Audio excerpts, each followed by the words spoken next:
Welcome back to the channel guys. और काफ़ी time बाद गाड़ी से रिलेटेड एक वीडियो आ रही है। आई नो आप में से ज़्यादातर लोग यही कमेंट करने वाले हैं कि इसका जो इंश्योरेंस क्लेम की जो वीडियो थी, मतलब जो फीडबैक था उसका क्या हुआ, तो वो भी मैं जल्दी ही बना दूंगा। अभी एक मोबाइल होल्डर आया है मेरे पास ज़ाप की तरफ से, तो उसका जो रिव्यू है वो करने वाले हैं इस वीडियो में। और मैं मेरे जो ऑनेस्ट ओपिनियंस हैं उसके बेसिस के ऊपर आपको बताऊंगा कि मेरे ओपिनियन में ये मोबाइल होल्डर लेना वर्थ है या नहीं। तो सबसे पहले इसकी जो अनबॉक्सिंग है उससे स्टार्ट करेंगे और उसके बाद इसको जो डैशबोर्ड है उसके ऊपर माउंट करेंगे, क्योंकि विंडशील्ड पर ज़्यादातर जो मोबाइल होल्डर्स हैं वो काम कर जाते हैं और ये लोग क्लेम करते हैं कि ये डैशबोर्ड पर अच्छी खासी ग्रिप करता है। तो हम इसको डैशबोर्ड के ऊपर ही चेक करने वाले हैं। तो पहले इसकी अनबॉक्सिंग करेंगे और उसके बाद इसको गाड़ी का जो डैशबोर्ड है उसके ऊपर लगा करके इसको चेक करेंगे कि वो जो क्लेम कर रहे हैं वो सही है या नहीं है। तो सबसे पहले स्टार्ट करते हैं इसकी अनबॉक्सिंग है उससे। तो इसका जो बॉक्स है उसके ऊपर सबसे पहले जो ज़ैप की ब्रांडिंग है और जिस टाइप का हमारा जो मोबाइल माउंट है उसकी जो पिक्चर है वो बना रखी है।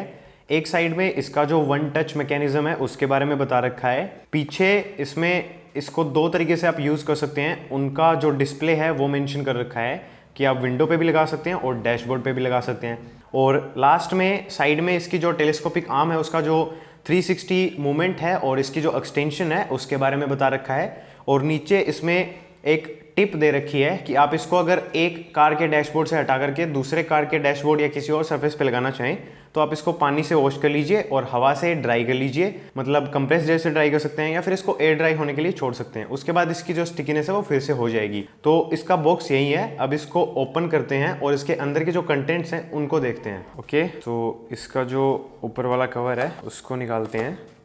तो सबसे पहले जो स्मार्टफोन माउंट करने के लिए जो होल्डर है वो एक रैप के अंदर है, उसको साइड में रखते हैं। और उसके बाद इसका जो स्टिक होने वाला जो पोर्शन है, सक्शन कप, वो है और इसकी जो आर्म है वो है। और लास्ट में कुछ डॉक्यूमेंट्स हैं। एक वारंटी का डॉक्यूमेंट है जिसके अंदर इसमें जो डेट ऑफ परचेज है उससे लेकर के 12 मंथ्स तक की वारंटी मेंशन की हुई है। और उसके अलावा एक यूज़र मैनुअल जैसी चीज़ दिख रही है, इसको कैसे यूज़ करना है उसके बारे में बता रखा है और ये किस फ़ोन के साथ कंपैटिबल है। वैसे ऑलमोस्ट सारे ही फ़ोन्स के साथ कंपैटिबल है, बस आपका जो फ़ोन है वो 2.3 इंचेस से 3.5 इंच वाइड की जो रेंज है उसके बीच में होना चाहिए। और उसके बाद जो ज़ाप के कुछ और प्रोडक्ट्स हैं उनके बारे में मेंशन किया हुआ है। तो एक बार इनको तो साइड में रखते हैं और जो मेन हमारे जो माउंट है उसके जो दो पार्ट्स हैं उनको इनके जो रैप है उसके अंदर से निकालते हैं और उसके बाद इनको असेंबल करके देखते हैं।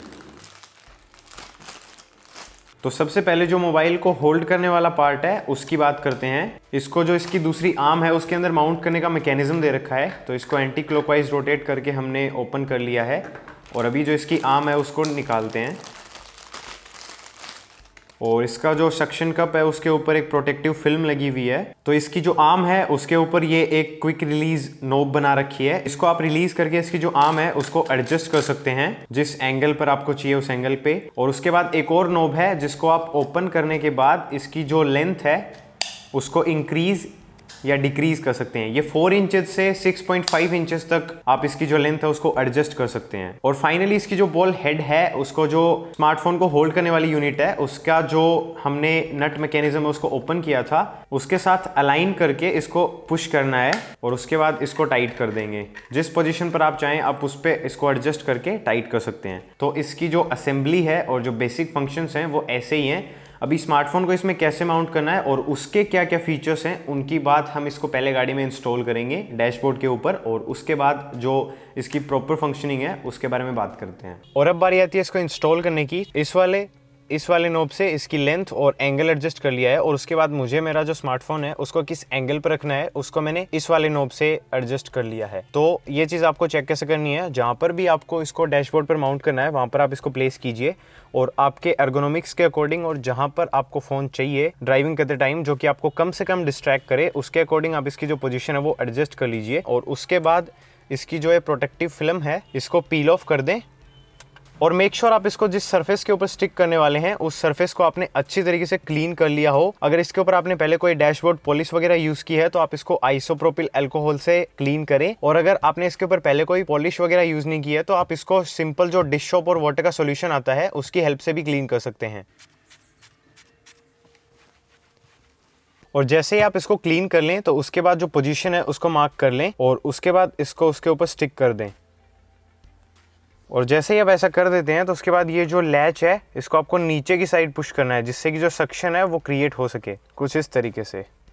और इसको आप 360 रोटेट कर सकते हैं। तो मान लीजिए आपको फ़ोन को वर्टिकली नहीं रखना है, हॉरिजॉन्टली करना है, तो आप इसका जो पीछे वाला रिलीज नट है उसको एंटी क्लॉकवाइज रोटेट करके इसको आप जिस डायरेक्शन में चाहें उस डायरेक्शन में आप इसको मूव कर सकते हैं।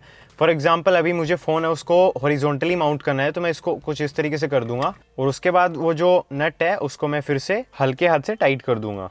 और अब बात करते हैं फ़ोन को इंस्टॉल करने की। तो इसके अंदर वन टैप मैकेनिज्म दे रखा है, जिससे एक्चुअली होगा ये कि आप इसके ऊपर जैसे ही फ़ोन रखेंगे और उसको पुश करेंगे तो ये जो लैचेस हैं ये अंदर की साइड मूव करेंगे और ये आपके फ़ोन को एक फर्म ग्रिप देंगे और उसके बाद ये लॉक हो जाएंगे। तो अभी फ़ोन है नहीं तो ये पूरा अंदर की साइड तक आएंगे, तो आप वो मूवमेंट एक बार देख लीजिए। मैं इसको पुश करूँगा, फॉर एग्जांपल मान लीजिए आपने फ़ोन रखा है, तो आप जैसे इसको पुश करते हैं तो ये अंदर की तरफ मूव करते हैं और आपका फ़ोन जितना वाइड होगा ये उसके अकॉर्डिंगली खुद को एडजस्ट कर लेंगे। और इनके अंदर स्प्रिंग मैकेनिज्म है, तो ये आपके फ़ोन को होल्ड करके रखेगा। और दूसरी चीज़ जो ये क्लैंप्स हैं होल्ड करने के लिए, इनके अंदर भी जेल पैडिंग टाइप कुछ दे रखा है, जो कि आपका जो फ़ोन है उसको होल्ड करने के लिए काफ़ी बेटर है। आई मीन अगर ये नॉर्मल प्लास्टिक होता तो वो जो फ़ोन है वो मूव करने के चांसेस होते, लेकिन ये जेल पैडिंग देने के बाद में जो फ़ोन के मूव करने के चांसेस हैं वो काफ़ी कम हो गए हैं। मैं ये नहीं बोल रहा कि अभी भी मूव नहीं करेगा, पर काफ़ी कम करेगा। और जैसे ही आपको अपना फ़ोन है वो हटाना है तो आप ये जो आर्म है इसको अंदर की साइड पुश करें और ये जा करके लॉक हो जाएगा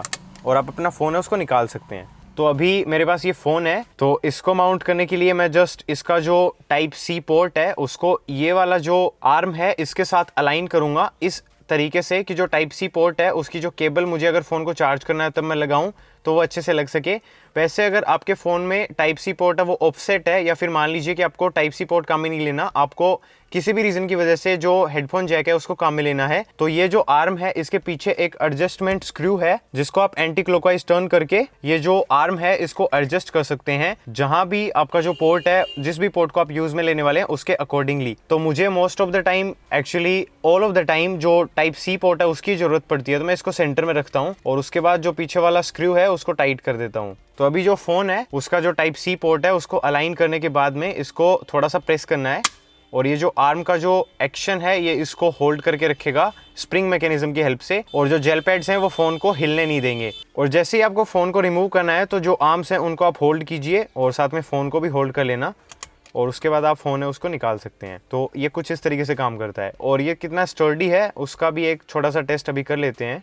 अभी जो फ़ोन है उसको मैं काफ़ी शेक कर रहा हूँ। तो नॉर्मल यूजेस में हाईवे पे तो ज़्यादा से ज़्यादा ये मूवमेंट हो सकता है, लेकिन मान लीजिए आप ऑफ रोड कर रहे हैं, इतना मूवमेंट होने के बाद में भी अभी तक तो इसने होल्ड करके रखा है। और इसको मैं ज़बरदस्ती निकालने की कोशिश ही करता हूँ तो वो फोर्स भी लगा करके देख लेते हैं। तो अभी मैं इसको पुल कर रहा हूँ, तो एज यू कैन सी ये डैशबोर्ड का एक पार्ट है और ये जो सेंटर वाला पार्ट है जिसके ऊपर मैंने इसको माउंट कर रखा है वो दूसरा पार्ट है। और मैं इसको पुल करने की कोशिश करता हूँ तो एज यू कैन सी जो डैशबोर्ड के अंदर जो पार्ट लगा हुआ है वही निकलने की कोशिश कर रहा है। और लगे हाथ में जो मेरा दूसरा मोबाइल होल्डर है उसको भी टेस्ट करा देता हूं। तो एक बार मैं इसको साइड में करके इसकी जो आर्म है उसको अनलॉक कर लेता हूं। इसको एक बार पीछे की साइड कर देते हैं तो आपको जो दूसरा वाला जो मोबाइल होल्डर है वो भी दिख जाएगा। और ये मुझे 1400 या 1500 के समथिंग का पड़ा था। इसका जो अमेजोन वाला जो बिल है वो मैं आपको स्क्रीन पर दिखा दूंगा, आप इसकी प्राइस भी लगा सकते हैं। मुझे यही डिजाइन पसंद है, मुझे नहीं लगता कि मैं इसको इसके साथ रिप्लेस करने वाला हूं। लेकिन अगर आप प्रैक्टिकल मोबाइल होल्डर चाहते हैं तो इसकी प्रैक्टिकलिटी का एग्जांपल मैं दे सकता हूं। अभी आपने देखा कि ये जो इसका जो डैशबोर्ड का पार्ट है उसी को निकाल रहा है और ये वाला जो है इसको आप इतनी आसानी से निकाल सकते हैं क्योंकि इसका जो जेल पैड है वो बहुत ही छोटा है। इन्होंने पैसे तो ले लिए पूरे, पर जो जेल पैड है वो पूरा नहीं दिया। और अब इसको डिस्कनेक्ट करना है तो उसकी प्रोसेस है, लेकिन उससे पहले एक बार फिर से देख लीजिए। इसको 3M टेप से नहीं चिपका रखा है। इसका जो सक्शन है वो इतना पावरफुल है। मैं बार बार इसलिए दिखा रहा हूँ क्योंकि मुझे खुद को यकीन नहीं हो रहा है।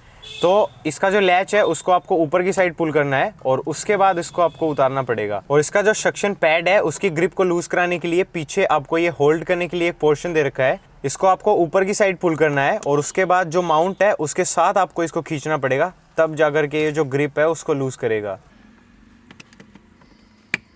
तो अगर आपके लिए डिज़ाइन मायने नहीं रखता है तो आप इस वाले प्रोडक्ट की तरफ तो देखना भी मत। इसका वैसे मैं सेपरेट रिव्यू बना दूंगा और अगर ज़ाप से कोई देख रहा है तो रिक्वेस्ट है कि इस टाइप का जो डिज़ाइन है उसके अंदर प्लीज़ ऐसा कुछ प्रोडक्ट बनाइए। I will be more than happy to share it with my audience. और रही बात इसकी, तो इसके 1400 या फिर 1450 या 1499 जो भी इसकी प्राइस है वो वर्थ इट है। और अगर कोई कूपन कोड इसके अंदर मुझे ज़ाप वाले देते हैं सब्सक्राइबर्स के लिए, तो वो मैं मेक श्योर करूंगा कि डिस्क्रिप्शन के अंदर पोस्ट कर दूं। उसके थ्रू अगर आप परचेस करेंगे तो आपको थोड़ा बहुत अमाउंट है वो डिस्काउंट भी मिल जाएगा। तो बस यही था इस वाली वीडियो के लिए। फिर कभी मिलेंगे किसी और वीडियो में, तब तक के लिए बाय बाय।